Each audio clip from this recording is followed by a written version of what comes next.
Hello and welcome back to the Meraki Unboxed podcast. My name's Simon Thompson, host of the show, and really happy to have you back with us once again. Let's just remind you that with Meraki Unboxed, what we're trying to achieve here is a mix of talking tech, some of the stuff that we actually sell here, the products and features that we make here at Cisco Meraki, but also getting into some of the elements of working in this business. And we like to think that a lot of this content would be relevant to really any business that's out there. There's certainly topics that we think really impact every single workplace out there, not just here in the tech world. And today we've got a really exciting conversation lined up, talking about diversity and inclusion in the workplace, something which is very near and dear to our hearts here at Cisco Meraki.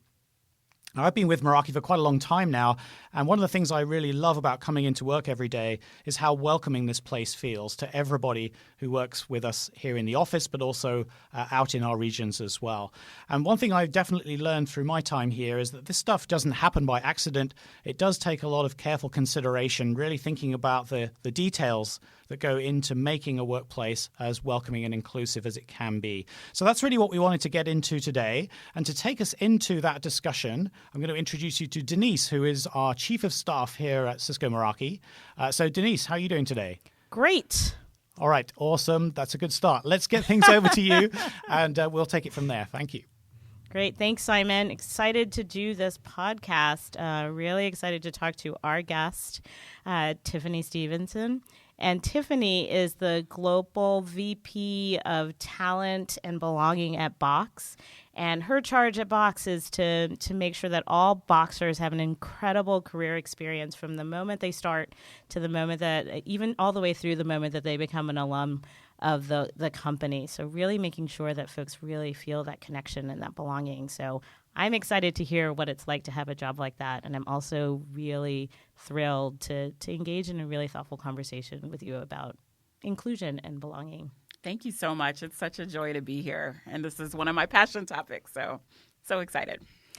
So to start us off, I am super curious about how you come to this work. I took a peek at your LinkedIn. I LinkedIn stalked you, and saw all the different career trajectory, marketing, starting with hospitality, marketing, then ending up in L&D, and then ending up at this role at Box. And I want to hear that story.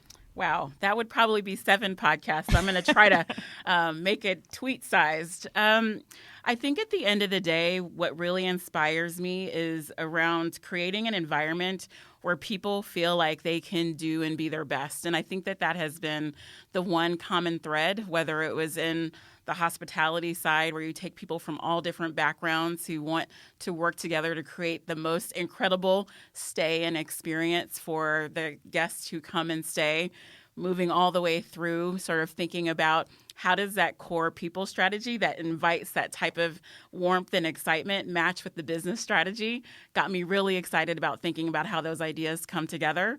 And I've just been really grateful to have roles where I always get to think about that. So on the financial services side with training and development combined with marketing, it was making sure our brokers felt great about what we sell and why it matters, to then coming into Sephora where I got to really wholly focus on not just learning and development, which is how I started, but starting to think about how do we create a community and a culture where everyone feels like they can do their best, be their best. Again, doesn't matter your background.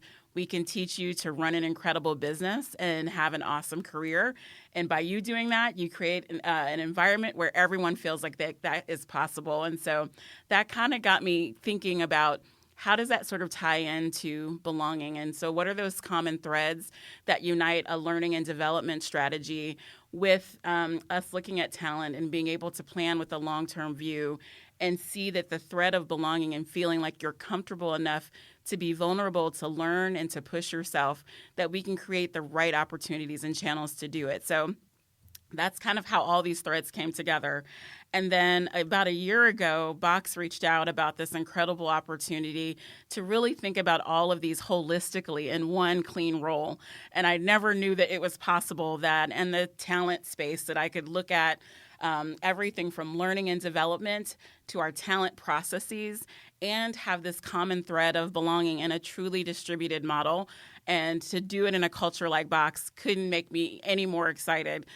So that's sort of my journey, but it's all been with that same common thread around this idea of community and belonging and creating a space where people can do their jam. Wow. I think we think a lot about this work, and a lot of times people want to silo it, and they want to say, okay, inclusion and diversity work and belonging work sits over here, right, and the rest of our business strategy and thinking sits over there. Totally. And it becomes it becomes really difficult for most businesses to have so many focus areas, right? That's right. We have one set of outcomes. We're all driving towards it together. And if That's inclusion right. isn't sitting right in the middle of that, threading it together, it doesn't do what the organization wants it to do. Exactly. Right? And I think definitely, we're certainly not commenting from the finish line, right? Yeah. It's like this is work that's constantly ongoing.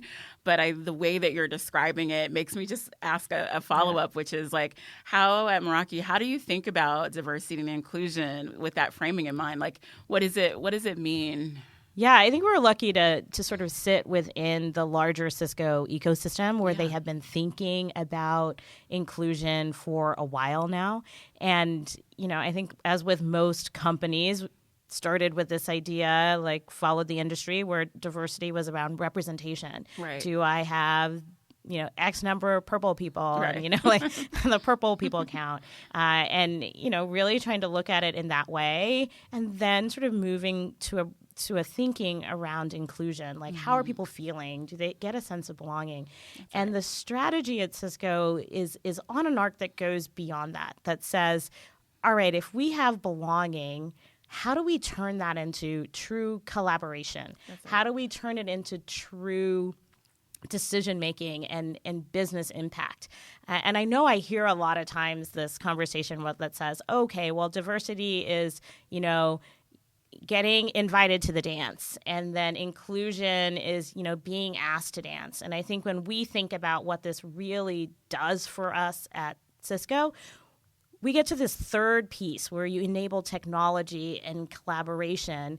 And I liken it to, you get to determine the dance venue, and you get to determine the music and the playlist and the invites and the decoration and the ambiance. Because at the end of the day, that's sort of where we're headed, right? Yes. Taking what we've got, which is amazing technology out in the world, and using it to actually create a bridge to fairness, inclusion, and equity in the workplace. And, at Cisco, we think about it even beyond, like in communities. How do we build a bridge between communities that are in need and communities that are thriving? Like, how do we create environments that benefit not just some, but environments that benefit all? I think we're lucky to be a part of a company that's really trying to push that trajectory of inclusion and belonging to get to a place of real, true collaboration and business outcome. Absolutely. That absolutely resonates for me. And I think it's really talking about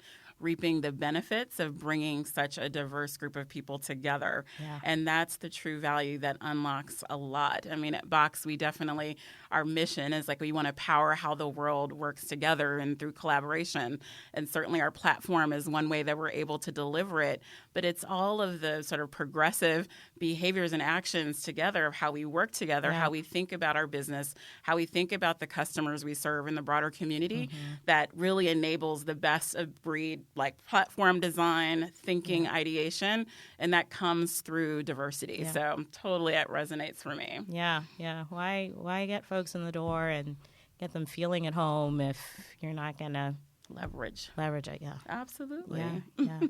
So let's talk a little bit about, bringing inclusion and threading it all the way through at Box. I'm curious to hear, I think a lot of times when people are listening to this, they want to know, well, how does it actually work? What do you do? How do you put this at the center of a business strategy? So I'd love to hear how that works there. Yeah.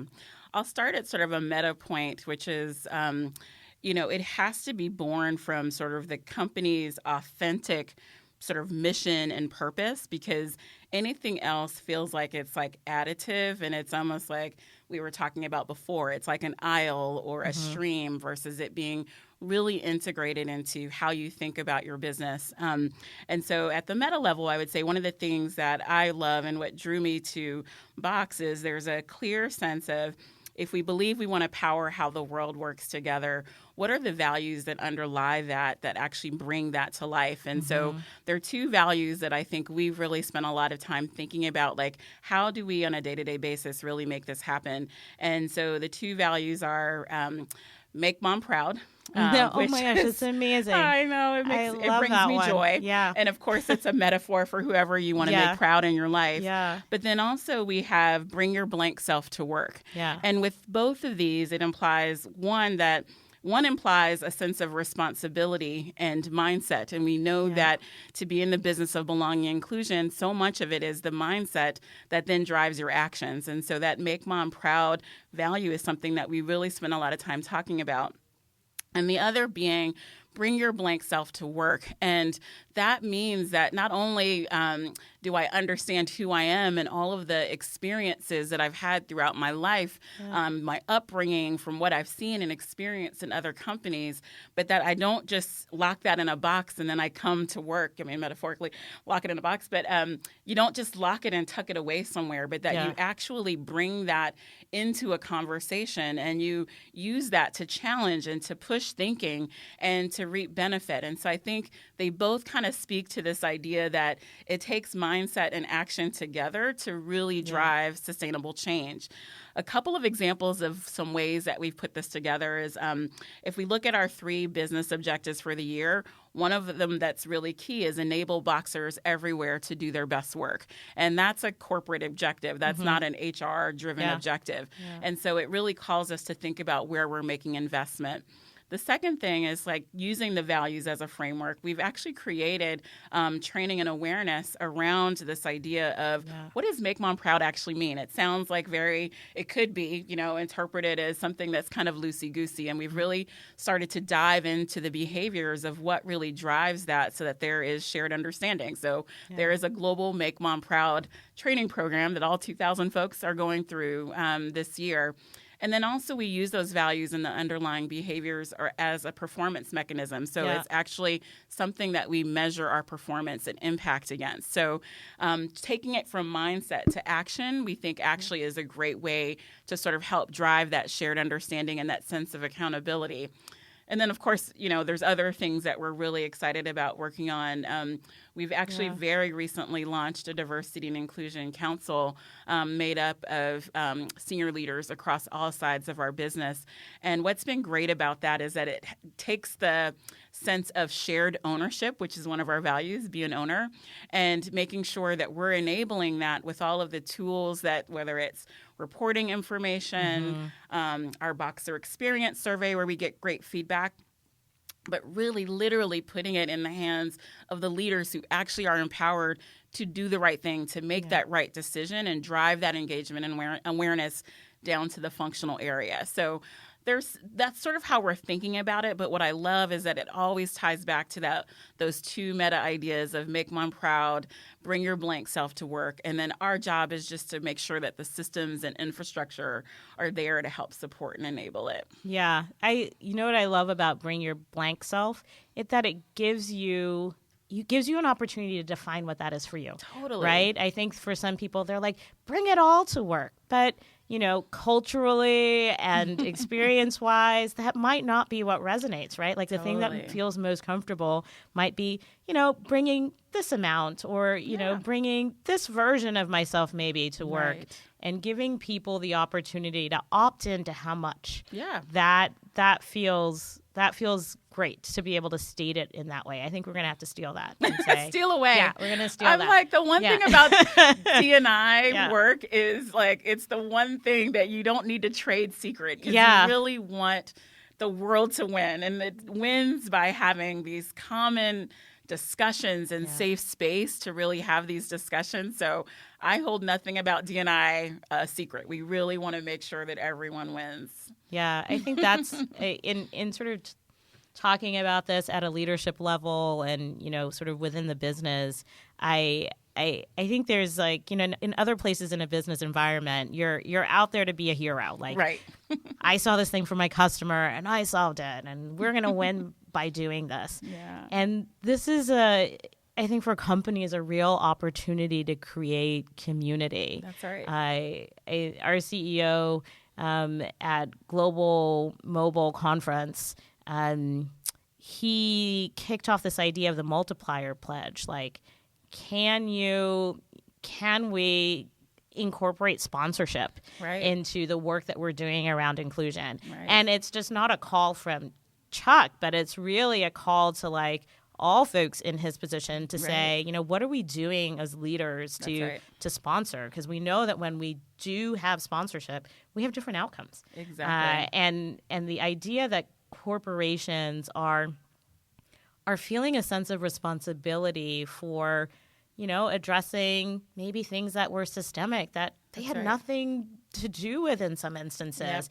Yep. And it's just really an opportunity for business to play a different role in leveling a playing field and allowing talent to come from anywhere, really living to that principle that genius knows no zip code. I love it. And when we think about it, a colleague of mine at Cisco said, we're going to build bridges to brilliance. And if we do that, we can change the world like one corporate desk job at a time, right? Exactly. It really shows the power of moving from just intention to attention. Yeah. And I think that most people have the right intention and they theoretically can wrap their mind around like the importance of this work. And where it can fall off the rails is where are we then putting our attention? And so what are the activities that we're doing to drive this? And are we really making this a team sport? And that's literally what it's going to take to really create these long-term systemic changes. Yeah. So it's something that I think is a core part of how I think our social responsibility working in tech has to work. Yeah.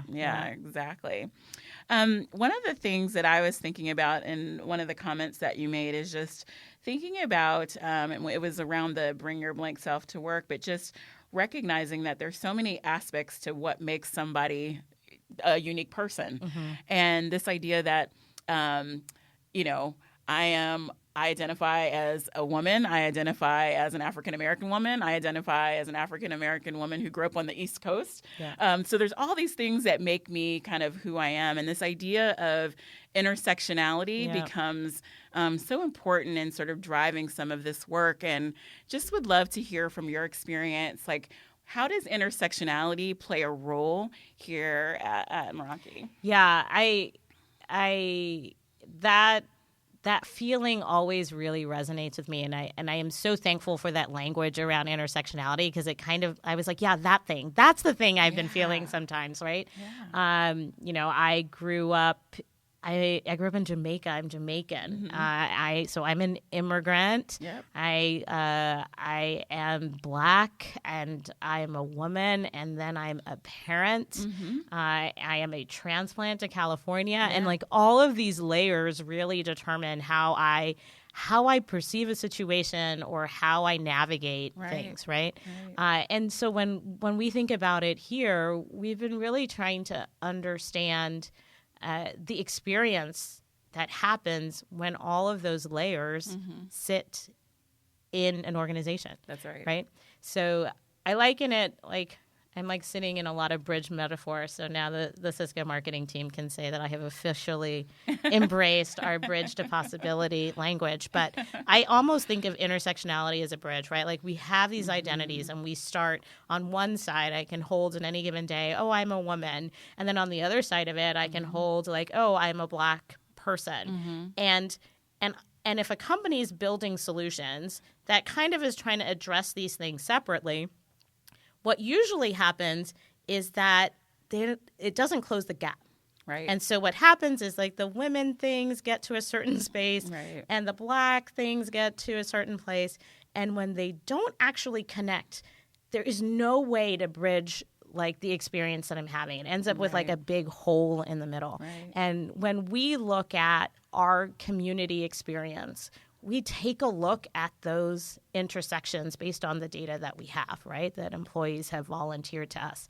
And what we do know is that if our strategies or our solutions are not driving to a similar experience at the layering, then we're not close to the finish line, right? And our BU leader, so my boss, Todd Nightingale, like we've had a lot of conversations about that like your strategy for engaging women doesn't always capture like what someone who is a woman of color or even an underrepresented woman of color or a transgendered woman of color, it's not capturing all of it. Or someone that's, we really think about full spectrum diversity. So someone who is suffering from a mental illness is not going to get covered by the strategies that you just laid out around gender or ethnicity or parent status,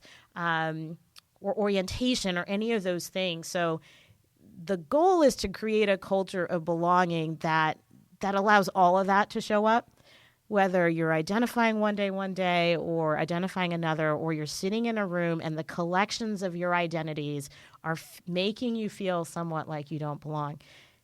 If we solve it only sitting in one, we haven't solved it. Yeah. And completely agree. And it's great. Like when we read out our thing, we're like, oh, we move the needle on women. We see the engagement level, and then we cut it and we go, whoa, okay. We have some things to try to explore. Like, what are some solutions for that? And it's great to like really think about like how do you do that at a company at scale when there's so many different identities that people can kind of show up with. Completely agree.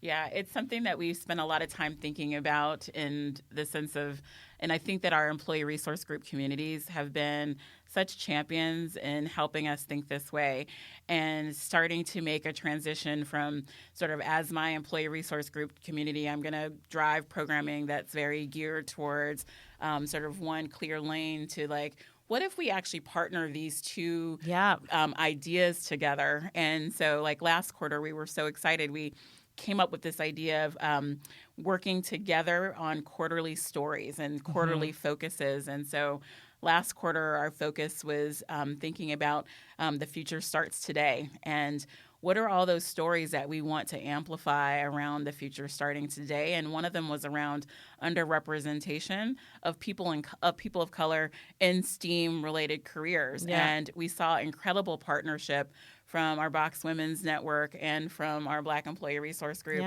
and Latinx around, like, how would we actually address that holistically? And this quarter, we're focusing on the power of personal storytelling and just this idea that stories really matter. They convey meaning. And we just recently celebrated a great story that we shared around our Asian Pacific Islander group partnering with our vets at Box and telling the story of second-generation Japanese soldiers, second-generation who fought in World War II, and really amplifying that story of, like, if you think about their unique journey in the U.S. and some of the challenges they had, but also still rallying around a sense of purpose, around still wanting to fight and defend, and a great documentary that came out of it. But what I love about this idea of the collaboration, which is so core to who we are, is that whether you're talking about a story about who you are as a person outside of work or the collective struggles that might be impacting more adversely one group over the other,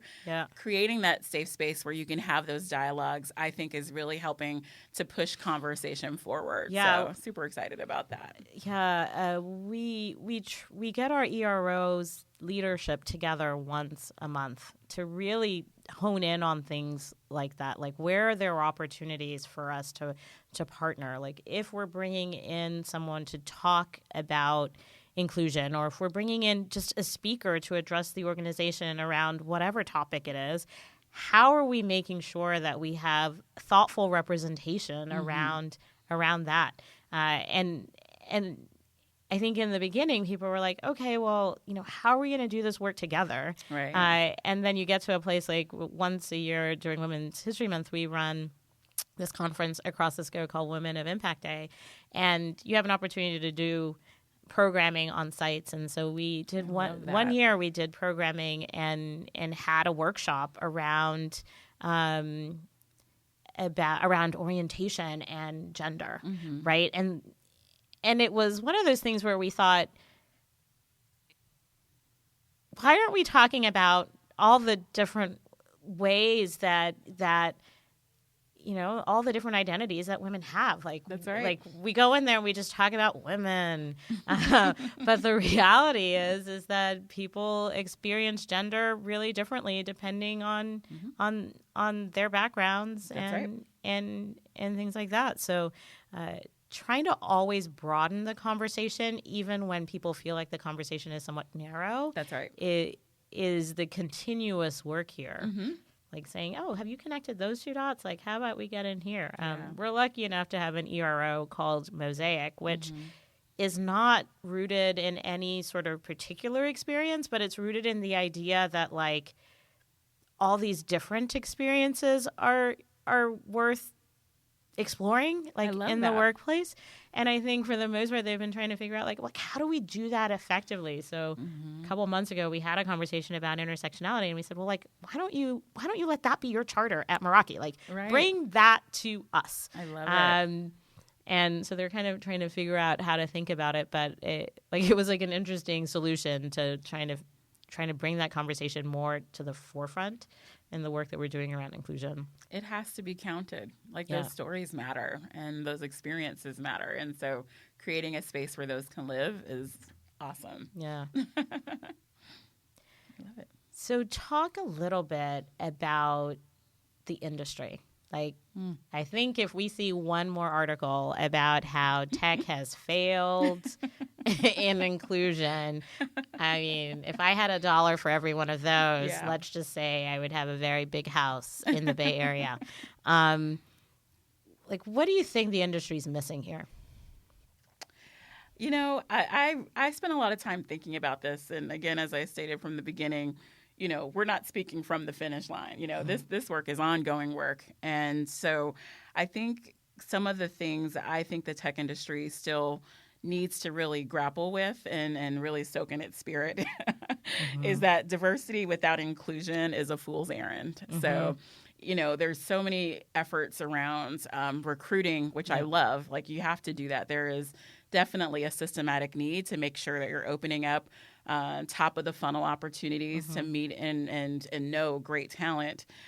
And if you don't have the inclusion and the belonging and the efforts around creating a great workplace, for every person you bring in, they're leaving. And so it becomes this like perpetual cycle where you don't really get to see the representation. And so, if your workplace is struggling, then it's not going to be great for anyone, let alone bringing in diverse talent. And so really being aware. And so when I talked about the Make Mom Proud training, one of the things we love about that is we really talk about this idea of blind spots and that no one comes to work. I mean, hopefully no one comes to work with the express desire to make someone else's day hard and give them obstacles that they can't overcome.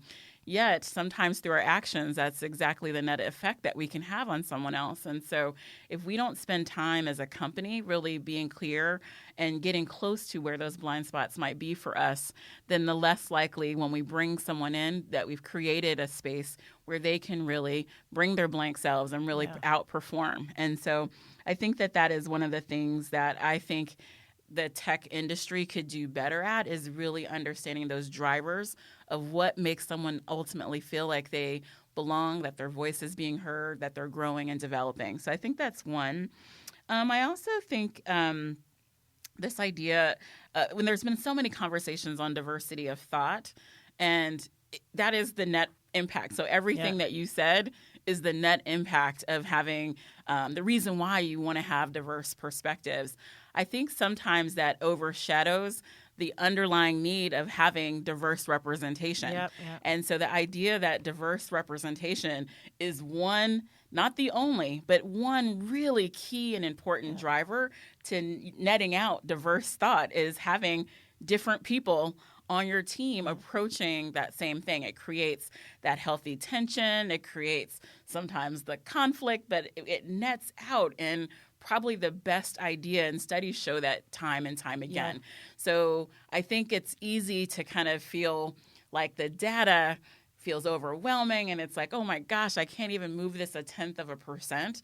But it's still worth pursuing and pushing and finding because, as you said, when you get all of these minds in the room, it nets out a better experience. And we have important problems to crack in the tech industry. And if you don't have those diverse representatives, they're all hacking at it, you could very easily create something that doesn't have the longevity that it needs to have. And then I think the last thing that I think about is like D&I is a team sport. Yeah. And I think that we sometimes over-index to our employee resource groups as being the heroes and the only ones who will save the company. And look, these folks are like trying to do their day job and they're trying to carry some of the needs and the issues and concerns. And so we sometimes over-rotate there instead of it being fully distributed, or it's like an HR problem, and it's a team sport. And every action that we do, and so at Box we say culture is a verb. It's something that you do. Yeah. And so every action that you take is either reinforcing this idea that culture and diversity and inclusion is important, or it's not. And so everyone can play a role in reinforcing the culture that people will see and experience and decide ultimately if it's worth their time, energy, and talent. So I think those are some of the things. How about for you? Yeah, similar. I think when we think about the responsibility of owning our culture, like every single employee that works here today or used to work here or one day will work here, since they only come in 3 buckets, they own this thing, right? And we all have a responsibility. Now, leadership definitely has a responsibility of putting it clearly in the focus and the priority of what we're doing. So when we think about inclusion, we put it in the heart of our strategy. We have OKRs, it is in there. We're thinking about how we evaluate, promote, select, reward leaders for behavior that demonstrates a sense of inclusion. It's in there. How are they holding our values? How are they making sure that our culture is people are feeling that they're creating a space for that to happen, right? We look at our employees, and you're right, like that gap between intention and impact. Sometimes there's a gap there. That's right. And how do employees learn how to navigate through a space that might feel difficult, like giving people the tools to have conversations and feedback to say, hey, Tiffany, when you said this thing or when you assumed this thing, it really made me feel like I wasn't seen, I wasn't respected, I wasn't heard, or I wasn't appreciated. Like, how do you arm people with that language? I think maybe it was 2 years ago, we ran the entire organization through feedback training because we're like, feedback is not just one, like the thing that a boss does to a direct report. It's like it goes up, sideways, all around. And in order to build a culture that feels right for all, that's right, we have to be able to correct behaviors or gaps between intention and impact.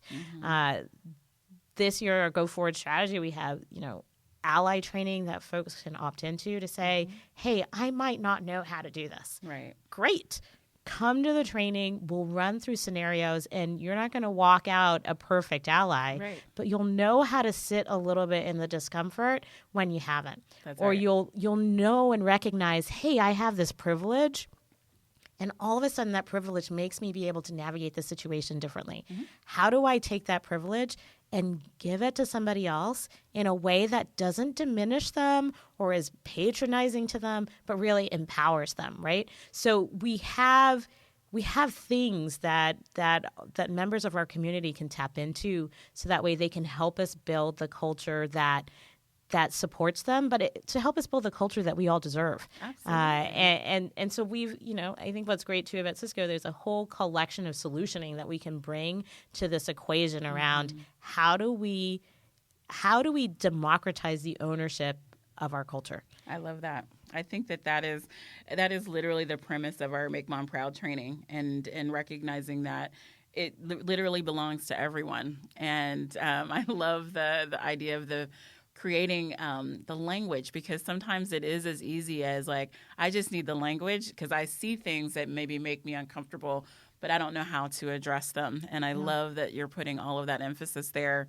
One of the things that I thought was sort of a surprising highlight was we not only talked about like how to give the feedback, but also how to receive the feedback. And I was like, I was so encouraged to say, when we had people really like sitting in that space where they had to hear the feedback and recognizing that the critter brain in all of us, our amygdala, has this natural fight or flight response. Yeah. Just realizing like, wow, I really get to decide how I'm going to show up in this moment. And so have I really taken a moment to hear and understand and validate and acknowledge the concern and where it comes from, and so that I can be in a more helpful space to like finish this conversation and help to make sure that I have the clarity so I don't do it again. Yeah.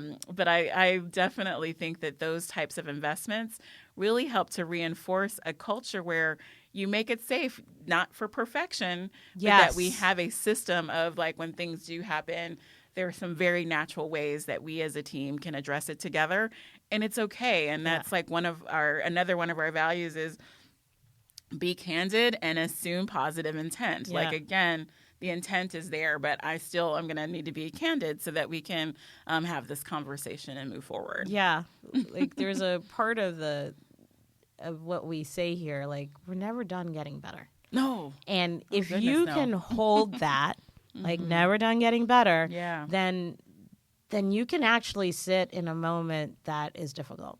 Right. I think if you hold, I am a done product, then it becomes really difficult to be able to sort of withstand a moment where the thing that you might have believed to be true may not be true, or the intention you wanted to hold didn't really land well.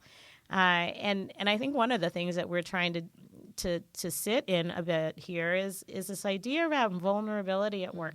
It is the path to creating safety. It is not something that impedes that from happening. Right. So our leaders this week were talking about inclusion and trying to talk about it in a really personal way, saying, hey, here's how I personally come to this work. And it wasn't an easy moment for them. Like they were like, should I tell these stories about myself? Should I tell these stories about my family?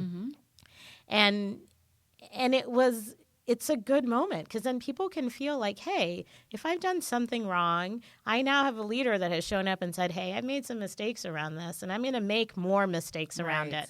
But what we have is a community where we're never done getting better. Right. And we're willing to sit and be in a process together to build a workplace that works for all. And sometimes I think that's what the industry gets wrong. They really think that it's a one and done. Right. They're like, okay, boom, I did that, did these recruiting events, I did this other thing, I made these trainings, my leaders are good, I checked all of these boxes. But it is, if we managed our business strategy in that way, we would all be out of business. That's it. So that's it. When we think about it, you are an experienced practitioner, but I'm coming into it from sort of a business leader's perspective and saying, if I wouldn't run my business strategy that way, why would I think that the thing that makes people show up to do their best work can be managed in any other way? Exactly. And I think we're really committed to trying to be in it every day for the learning and the growing and the stretching and sometimes the tears and sometimes like that sense of like, wow, in that moment we got it right. And I think that what you're saying really describes how we approach all sides of the business. So why would this be any different? Why would it be any different? And I definitely think that for me, one of the things that's been really exciting on seeing our senior leaders really get engaged with this diversity council idea is that they're hacking the way that they hack any product that they're building. They want to understand the drivers. They want to understand what's our goal. I mean, they're literally approaching it like any product that we're about to launch. And I think seeing that energy and seeing the sense of experimentation is how we have built the most incredible platform that we're so proud of. And so I know that this series and this thought process and this energy and we have another one that says take another value that says take risks, fail fast, GSD. And that's exactly what they're doing. They're taking some risks. We're trying some things from a recruiting perspective, and we're going to learn. We're going to fail fast, but we're going to move the ball forward. Yeah. And that energy is like definitely what I think we're going to need if we really want to walk the walk that we believe in our hearts that we do. So maybe that's what we should be reminding tech leadership. Mm-hmm. Like this, if the Valley is about experimentation. That's right. Why wouldn't we lean into it here?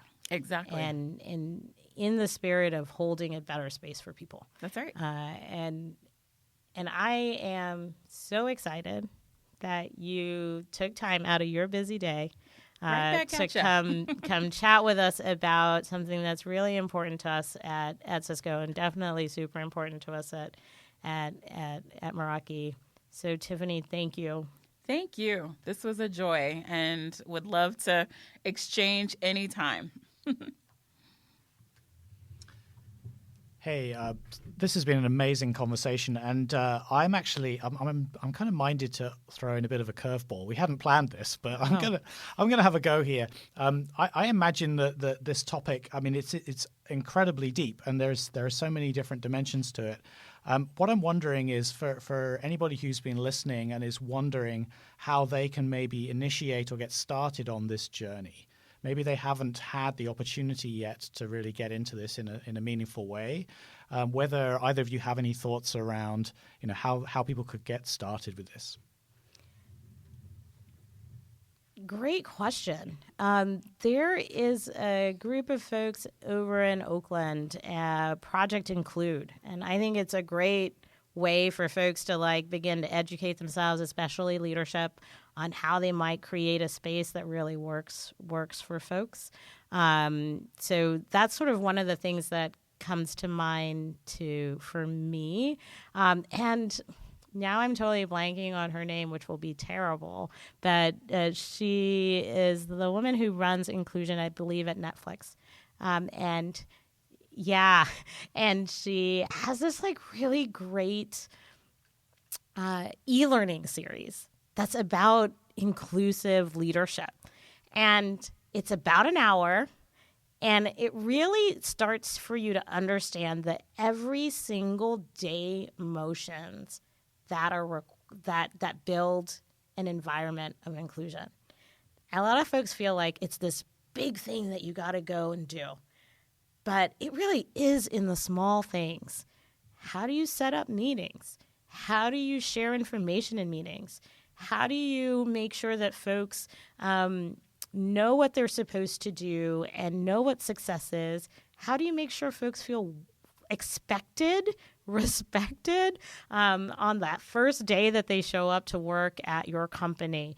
It just really resonated with our leadership team when we watched it, because it made inclusion feel like within reach for folks. And and I am just going to knock myself on the head because I cannot think of her name right now. We're going to get off this thing and I'm going to be like, ah! I would say one of the things that I would challenge any organization to do, and it's the good old-fashioned Simon Sinek model of finding your why. Why does this matter for the organization? How does it further and advance your goals? And I think starting from that place, so whether you're relooking at your values with a fresh perspective, really thinking about just that core at its heart. I can speak hand to heart. This is our company, who we are, and therefore this is how inclusion and belonging is a natural extension of that. The second thing is to get the facts. So you just want to understand what your State of the Union looks like today. And then I think the other thing is, and I think this was something that Denise already mentioned, but this idea of really digging into your systems. Your systems should be so wildly consistent. And so whether you're looking at how you calibrate performance, clear accessibility to like job descriptions and tools, and those things should just be clear. And sometimes it's the lack of clarity that creates some of the spin and noise. And then you can start gut checking around where you have those opportunities, whether it's on the hiring side or the engagement or career development and progression. Yeah, so I would say, like, I think that's right. Like getting a strong foundation in place. Right. So that way people know what they're supposed to do, know how success is defined. And this idea that this is not a I feel, you feel anecdote kind of thing. And the data is there. Like if you look at it, like no one should engage in an inclusion strategy without hiring a data analyst. And look at your rates of promotion. Look at how candidates move through the pipeline. Look at your retention rates. Look at your employee engagement scores. Cut that data different ways. And take a data-driven approach. Again, would you go into a business strategy without knowing your total addressable market, without knowing your internal capabilities, without understanding like what's your vision, mission, strategy? You wouldn't. So why would you do this work without having the same? Like the most powerful thing that we did at the beginning of this journey for us at Meraki is we invited a company in to look at our systems, look at our processes, look at our data, and help us understand who we were at that time. So that way we could take very thoughtful approaches to start on that journey to be the place that we wanted to be, right? And without that data, it almost becomes a little bit of poke in the dark, and one person says this and one person doesn't say that, and there's no truth to your strategy there. But so thank you for that. That we got a whole conversation in inclusion without talking about data. Simon's coming in for killer questions at the end.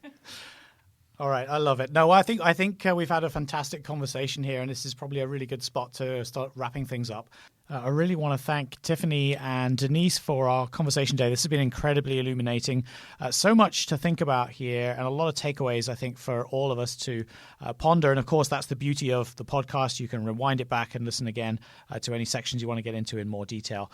Right, so I think it's time we wrap things up now. And I want to thank you all again, of course, for spending time out of your day to join us on the podcast today. We hope you found it an interesting and engaging experience. The place, of course, to go and continue the conversation is online at community.meraki.com. I would love to hear your thoughts on the show there, and of course anything else that you'd like to hear from us in future episodes. If you'd like to reach out to me directly, you can find me online at Meraki Simon on Twitter, and we very much look forward to speaking to you again on the show again very soon. Have a great day.